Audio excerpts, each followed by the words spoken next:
Professor Swarn Singh is joining us. He's a foreign affairs expert, and we'll talk to him about the uncertain multipolar world and what's to be done with it. Professor Swarn Singh, growing nationalism across the world, that's what EAM Jaishankar was talking about. How is this affecting rebalancing? Mark, thank you. What the External Affairs Minister said is that nationalism should not be seen in the orthodox fashion as being anti-globalization or anti-internationalism. What he underlined is that in this fast-changing world, the national consciousness of most nations is going to increase. So you will notice nations becoming far more conscious of their national rooting, but that does not stop them from contributing to building public goods at the global level. And therefore, they will be likewise conscious also of the regional concerns and regional challenges. But it should not be seen that nationalism should be seen as a counter or an obstacle to nations becoming much more international in that sense. So, nationalism would mean that one is more conscious of the leverages the nation has, the priorities the nation has, and what it can from there contribute to the regional or global issue in that sense. So this whole debate of the orthodox and the changing thinking on issue of nationalism was very well articulated in that Jasjit Singh's memorial lecture today. Professor Singh, the EAM also suggests more caution on external commitments. How does one get the best deal then, for national interest in these circumstances?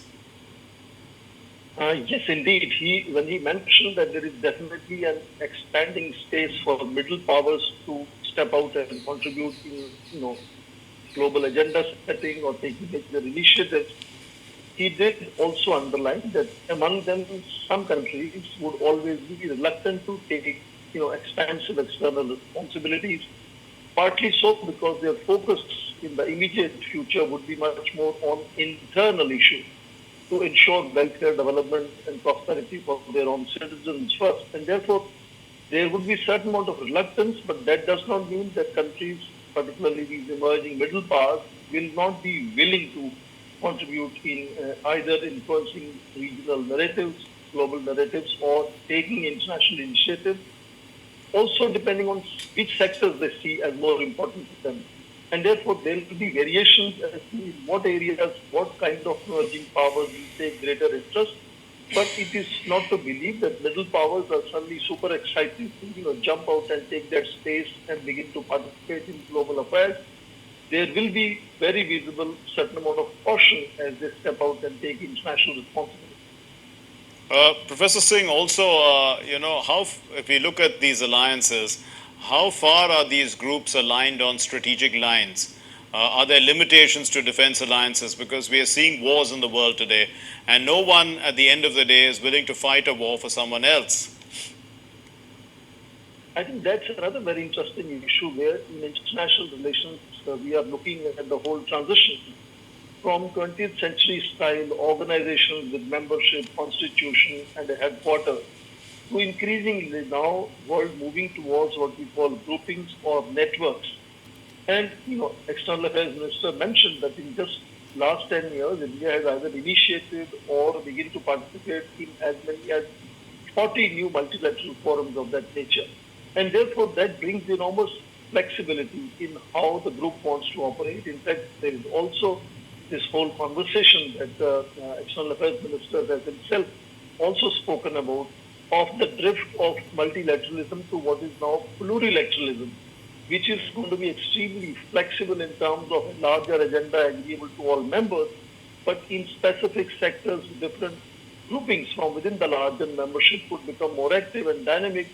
And even within that smaller group, there could be entries and exits depending on space and time and dimensions that make some actors more relevant and other actors lesser relevant. So in that sense, this whole idea of multilateralism itself is still in the making, as he said.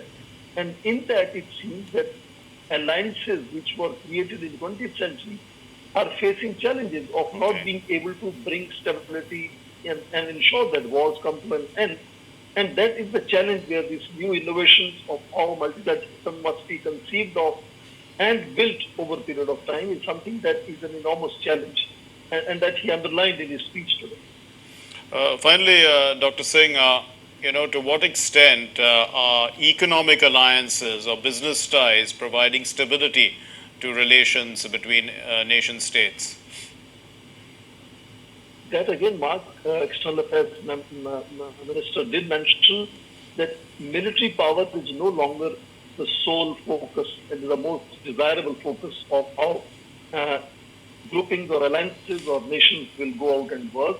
And therefore, comprehensive national strength is the focus in which technology, economic partnerships, innovations will play a major role as to how groupings and alliances will work in future. And in that sense, economic partnership or developmental partnerships of a nation would make it much more effective in terms of taking forward the kind of issues that it wants to take forward and implement in global sort of partnership that it wants to build. So definitely there is a great drift from military power to economic leverages that become much more significant, whether it is trade or aid or investments.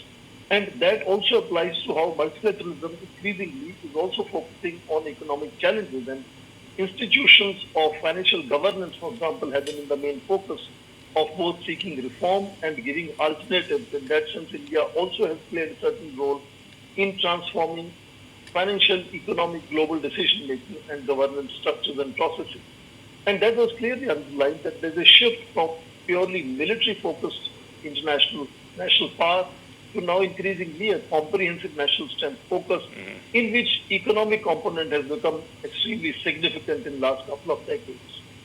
We believe that. Thank you very much, Professor Swaran Singh, a foreign affairs expert. Thank you for joining us and enlightening us on the